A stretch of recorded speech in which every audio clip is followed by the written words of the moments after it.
My name is Emily, and I live an everyday life. I'm a licensed practical nurse who works long shifts at the local hospital, treating patients with kindness and a smile. My engineer spouse, Adam, and I have been married 8 years. Jasper, our loyal and devoted German Shepherd, has lived with us since he was a puppy. We spend our days with routine morning coffees, evening walks with Jasper, and quiet dinners, reviewing our day. Under this routine, a storm is developing that I didn't see coming. Like a whisper of thunder on a clear day, the storm began gently. Thursday night was normal. After my shift, my feet hurt from the long ward hours. Adam was supposed to be at work, but I saw his car missing as I entered our driveway. I found it odd, but not unusual. He sometimes stayed late for projects or had drinks with coworkers. I entered our home to Jasper's excited barks and wagging tail. It was peaceful at home. His keys were on the table and his jacket was over the chair. But Adam was absent. I called his name, half expecting him to come out of his study or kitchen, but no one answered. Then I saw it. He wrote a message on the kitchen counter. Going to see a pal. Return. Late. Friend. Adam never stated such plans. Each possibility was more harmless than the next in my thinking. He may have planned a weekend surprise or an anniversary surprise. As the evening progressed, my interest transformed into a growing discomfort. I fed Jasper and attempted to read, but my eyes kept wandering to the clock and my phone waiting for Adam to call or text. Nothing. I phoned him. The phone rang 3 times before going to voicemail. Hi, Adam. Leave. Message. My heart sank as I hung up. My uneasiness increased as the night progressed. I rehearsed our last chat for any clues. Had he seemed distant? Did he change his behavior that I missed? At midnight, a car entered the driveway. Breaking the calm, I ran to the window, relieved to see Adam's figure. When he entered the house, something was off. He didn't look at me and moved slowly, almost secretively. Hey, where were you? I asked lightly, but my voice showed my concern. He replied, just out with a friend, sounding too casual and scripted. It was who? My tone was suspicious as I pressed. He said, just someone from work. Walking by me to the kitchen, without talking, I lay awake that night, listening to Adam's steady breathing, and felt our gap widen. Jasper ran his adventure-fueled vigor. Returning, I pushed open the little wooden door after climbing the creaky stairway. As we left it, the treehouse was pleasant, with 2 old cushions, a little table, and a beam-hung lantern. It was different this time. There was a hint of perfume, not mine, a scarf I had never seen thrown across a cushion, made my heart skip a beat. Adam would not wear or own the silk with an exquisite pattern. My mind raced as I sat. Was Adam here with someone else? It hit me like reality. I held the scarf, feeling its smoothness. It was real, not my fantasy. I was uneasy, so Jasper nuzzled my hand. To relax myself, I rubbed his head. Possibly a rational explanation, Adam may have lent the treehouse to a buddy or coworker. The more I rationalized, the more uncertainty grew. After Adam returned from his trip, I confronted him. I needed honesty. But until then, I'd keep this knowledge to myself, like maintaining a crime scene. I folded the scarf nicely and put it back on the cushion. The hike home was calmer, my mind preoccupied with what I had found. Jasper trotted beside me periodically, gazing up as if he sensed my mental turmoil. I tried to conduct chores at home, but my eyes kept wandering to the clock, counting down the days until Adam's return. Each tick hinted to mysteries in our seemingly flawless lives. The next few days blurred. I put in my time at work, but my mind was elsewhere.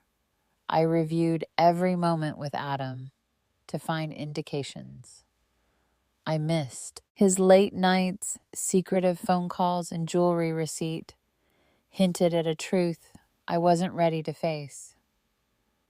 Adam's return day arrived.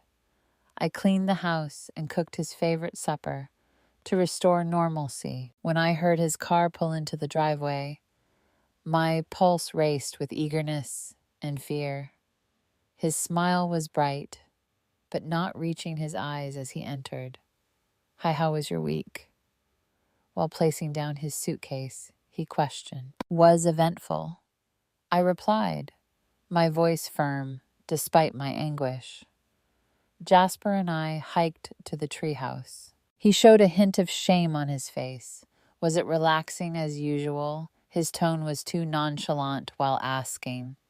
I nodded, observing him. There was something else, though. A scarf. Adam reacted instantly. He froze, looking away from me. A scarf? That's unusual. Maybe someone else found it. Shaking my head. No, Adam, a woman's scarf. It wasn't mine. Tension hung in the silence. Sighing, Adam stroked his hair. Let me clarify. Emily, I didn't want explanations yet. I needed to analyze what this meant for our marriage. My voice was unusually calm. Let's eat first. We'll chat later. The only sound at dinner was silverware clinking. Each bite brought me closer to a confrontation I dreaded, but knew was imminent. Adam spoke in the living room after dinner. I feel lost, Emily. Someone else exists, but not as you assume. The words shook me physically. I was on the brink of losing my once secure world. What mysteries does this treehouse store? And what happens when Emily enters? The treehouse was a little wooden structure, hidden among the foliage. When we departed, as I rose, Jasper followed. The musty air inside smelled of pine and ancient wood. I sat down thinking, when Jasper playing sprang on me with his paws on my shoulders. Something shifted in that moment. The playful energy faded, replaced by a sudden discomfort I couldn't explain. In a haze of confusion and emotional vulnerability, I made a poor decision that would stay with me. My loneliness clouded my judgment, and I crossed a personal boundary I never thought I would.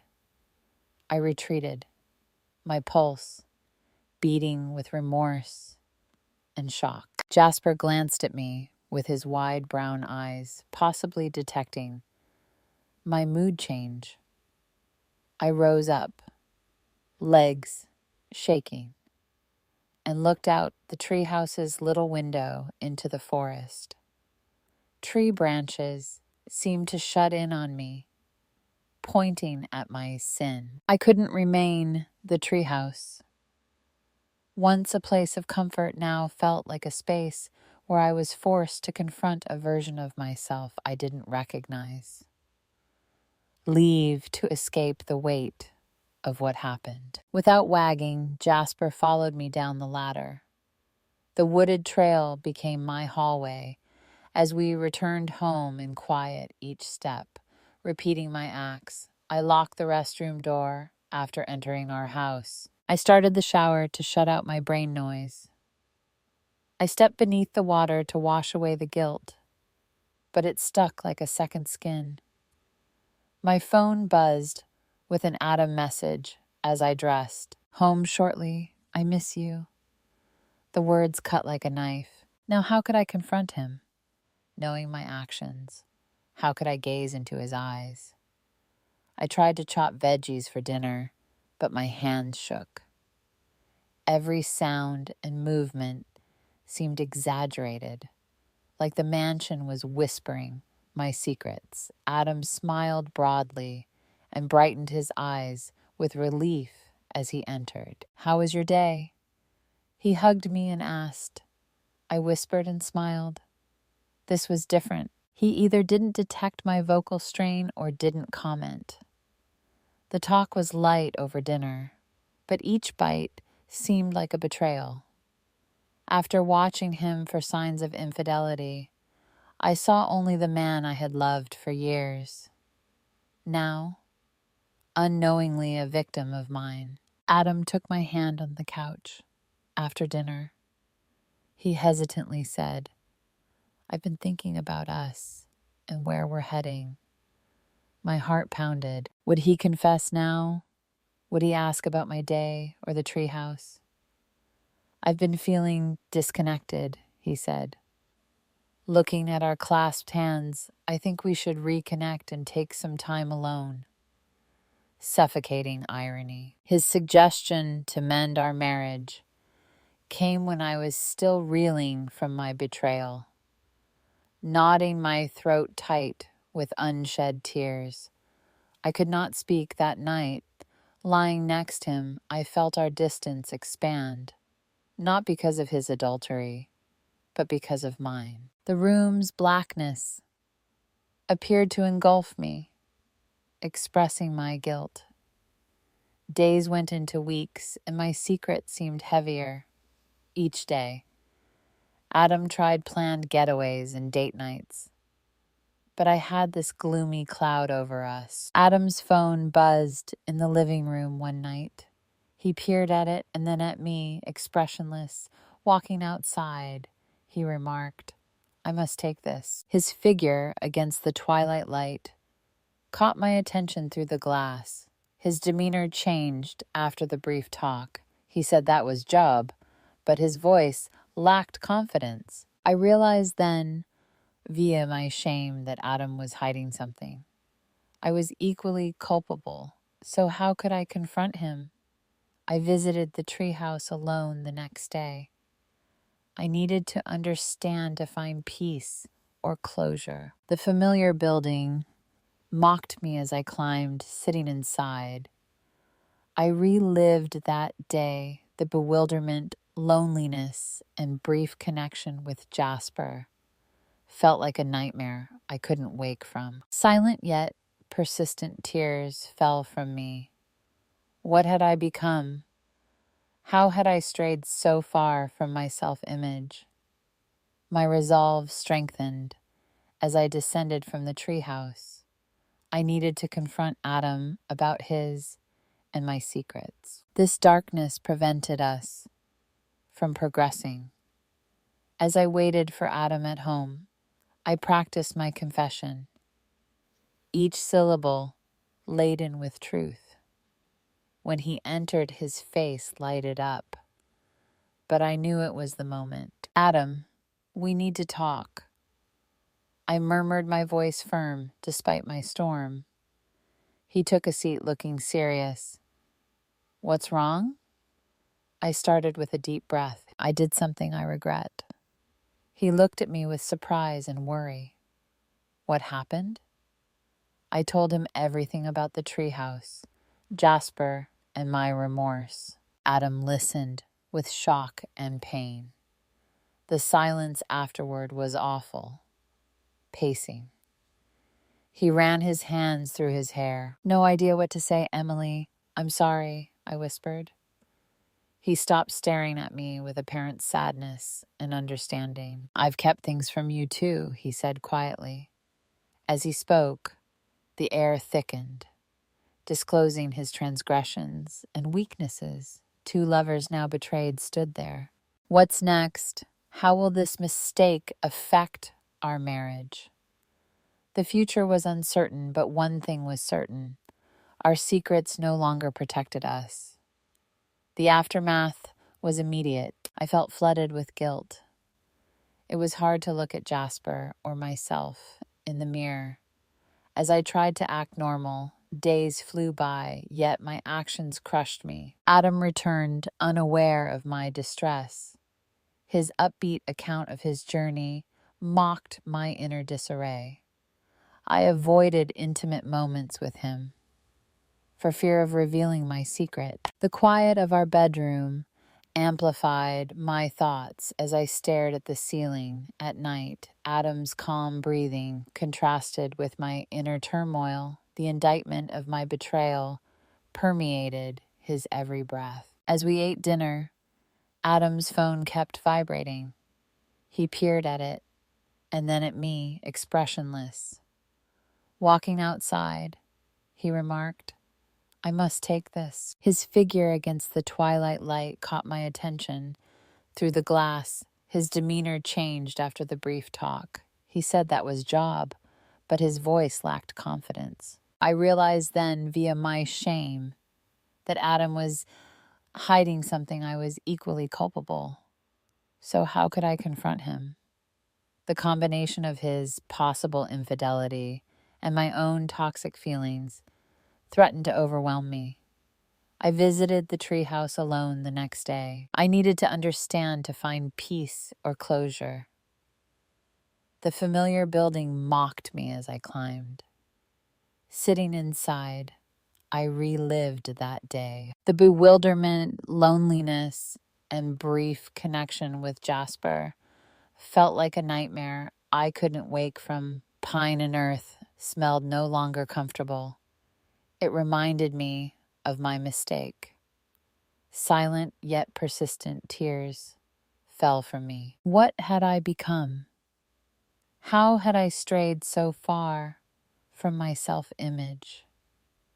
The treehouse previously, our sanctuary, felt like a confessional booth where I confessed a sin I didn't know I could commit. My resolve strengthened as I descended from the treehouse. I needed to confront Adam about his and my secrets. This darkness prevented us from progressing. As I waited for Adam at home, I practiced my confession, each syllable laden with truth. When he entered, his face lighted up, but I knew it was the moment. "Adam, we need to talk," I murmured, my voice firm. Despite my storm, he took a seat, looking serious. "What's wrong?" I started with a deep breath. "I did something I regret." He looked at me with surprise and worry. "What happened?" I told him everything about the treehouse, Jasper, and my remorse. Adam listened with shock and pain. The silence afterward was awful. Pacing, he ran his hands through his hair. "No idea what to say, Emily. I'm sorry," I whispered. He stopped staring at me with apparent sadness and understanding. "I've kept things from you too," he said quietly. As he spoke, the air thickened, disclosing his transgressions and weaknesses. Two lovers now betrayed stood there. Adam whispered, "I met someone at work." A brief moment of weakness and connection ended before it started. I couldn't do it, thinking of you and us. The room felt small, the walls echoing our confessions. "From here," where I shakily asked. Adam approached, holding my hands. "I want to try Emily. I want us to resolve this and reconnect. We need complete honesty." I nodded, crying freely. "Adam, I want that, but I'm terrified. I'm worried about our future." He hugged me and said, "We'll figure it out together." Their embrace was bittersweet, bringing relief and anguish. We had both strayed and damaged one another, yet our confession offered hope. We honestly discussed our worries, desires, and future as the night progressed. Our frank chat was punctuated by quiet as we pondered our revelations. Adam concluded, "We need support, perhaps counseling, to get over this." I accepted, feeling relieved to get professional help. "We'll do it. We owe ourselves and our marriage." The decision seemed like a step forward, a promise to fix things. However, the future was unpredictable, with the possibility of additional anguish or salvation. We saw the space between us as a bridge we were willing to cross as we fell asleep. The travel would be long and uncertain. Is Emily's secret about to be revealed? The answer was in the future, our decisions and our honesty. The storm ended, but its consequences lasted. A reminder of trust's fragility and strength needed to reestablish it. After confessing, I sat on our bed with the phone warm in my palm. Adam's quiet was tangible and suffocating. He was breathing unevenly and forcefully, a contrast to our typical pace. Adam finally stated, "I need some time, Emily." With hurt and resolve, "Leave now, please." I must think the line stopped, and my heart fell into sorrow. I viewed our bedroom. Photos of our wedding vacations and life together. Each image now mocked what we lost. In response to the tension, Jasper walked over to me, his tail drooping. His trusting, loving eyes now seemed to question our family's core. Moving mechanically, I packed a little suitcase. Where would I go? We hated leaving our home, our haven, but staying beneath Adam's wounded gaze was worse. I went to my sister's house to regroup. The house seemed to weep with me as I left. We could hear our past joys on the walls. A wobbly handwritten note went on the kitchen counter for Adam. "I'm at Sarah's, Adam. Take your time. I'm sorry." The route to Sarah's was blurry, reflecting my future uncertainties. My sister, always a tower of strength, looked at me and hugged me like it could hold all my broken pieces together when I arrived. Sarah whispered, "You did right by telling him," leading me inside. The hardest phase, but the start of healing, whatever that is. My confession and Adam's reaction haunted me for days. Sarah tried to divert me, but every quiet moment was filled with thoughts of Adam, what we had and what might be left. Adam sent me a message on my phone as the sun sank, forming deep shadows in Sarah's living room. "Can we meet near the treehouse in park?" My heart jumped and fell. Our park, where we shared so many moments, may be the setting for our final chat. I agreed, typing with shaking fingers. I returned to the park the next day, finding the familiar routes.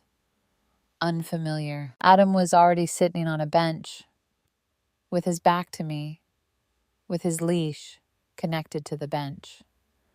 Jasper looked about, confused and hopeful. Adam turned as I approached, his eyes meeting mine with grief and something else I couldn't place. "Emily," his voice hoarsened, "I've been contemplating what you said and my actions.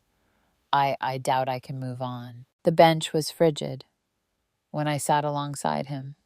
"Adam, I understand I'm carrying guilt and humiliation, and I know it's hard to forgive." He stared at me intently.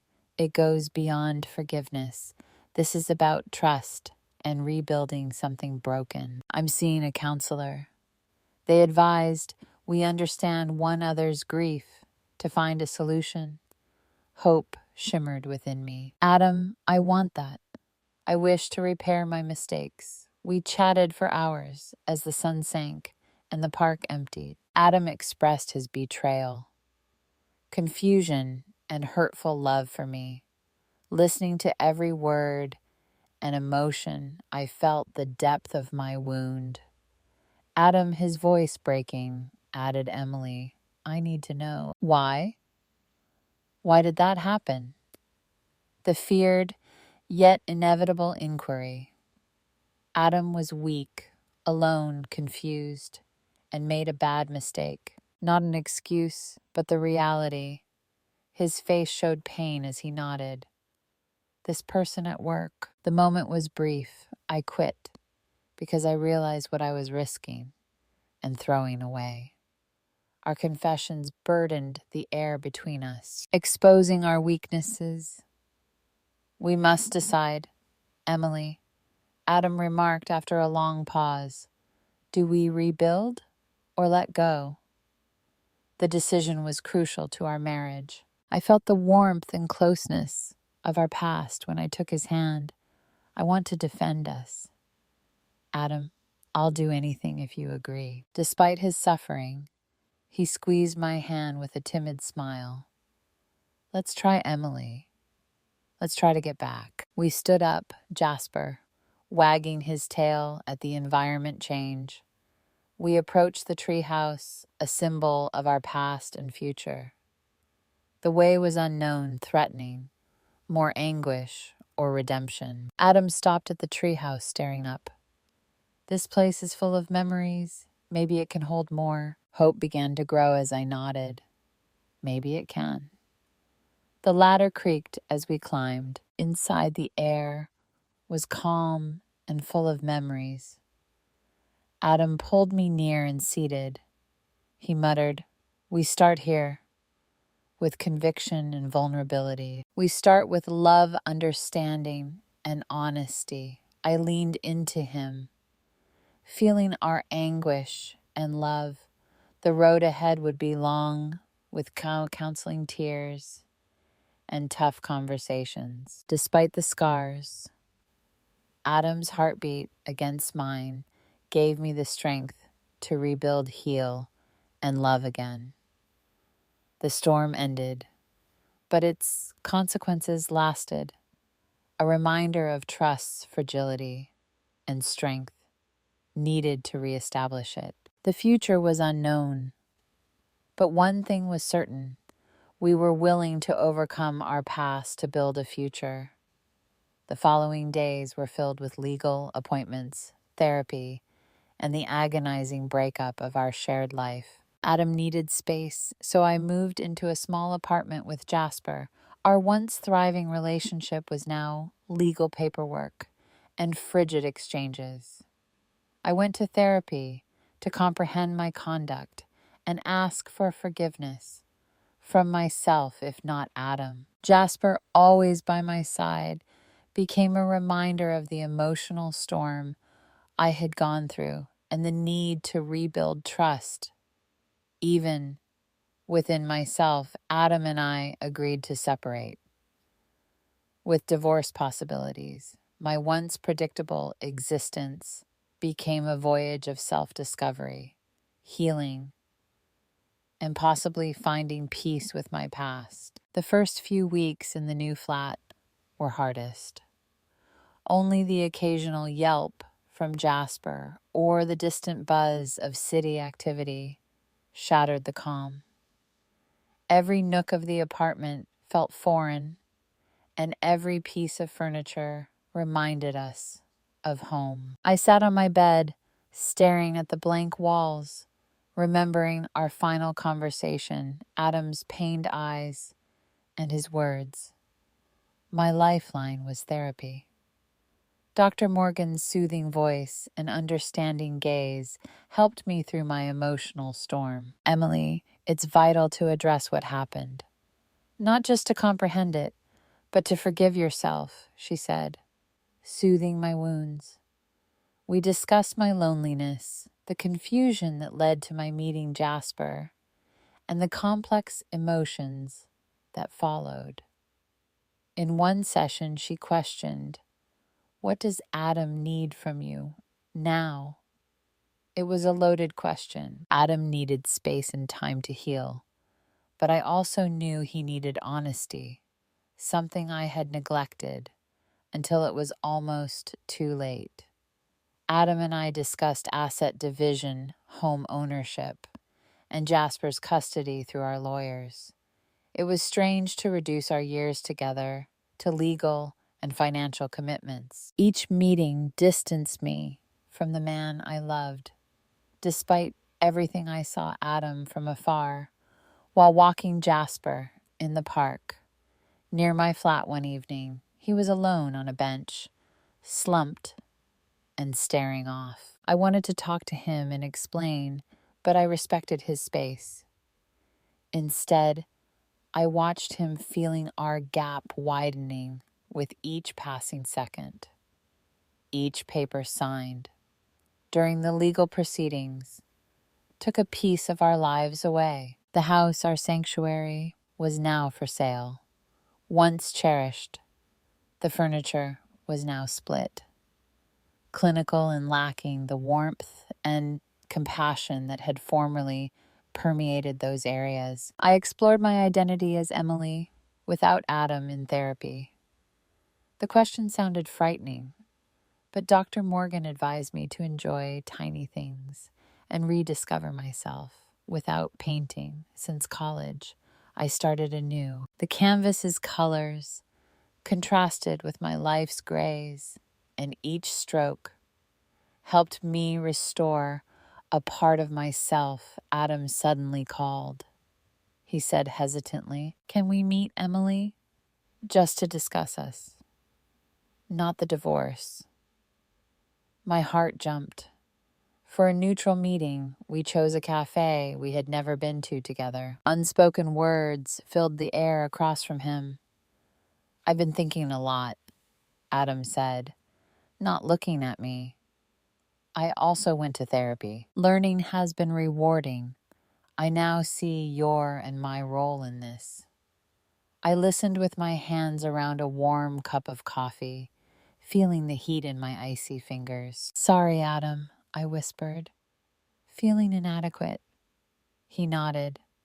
"I know, I apologize for not being there, seeing you, and anything else." We spent hours discussing, understanding our past hurts, and the love that was still there. It was a conversation of closure, acceptance, and going forward, not together, but with respect for what we had. Adam stopped as we parted. "Please look after Jasper for me." His voice broke, and I saw the man I loved, who loved our puppy as much as I did. "I will," I promised, watching him leave with relief and sadness. I sat with Jasper at the flat, his head on my lap, and his devoted eyes staring at me. "We'll be okay, buddy," I muttered to myself. Weeks passed, and I slowly found a new rhythm. I joined a book group, volunteered at an animal shelter, and started yoga. Each action helped me recover and accept my history. However, the question haunted me in quiet moments. Will Emily redeem herself, or will her past define her? It was still a long road, but each day I was learning to accept my decisions, forgive myself, and dream for a future when I could stand alone, not as Adam's wife, but as Emily, a woman who had overcome her worst times. Please subscribe, like, and comment if you liked this article. This will help us write more interesting content.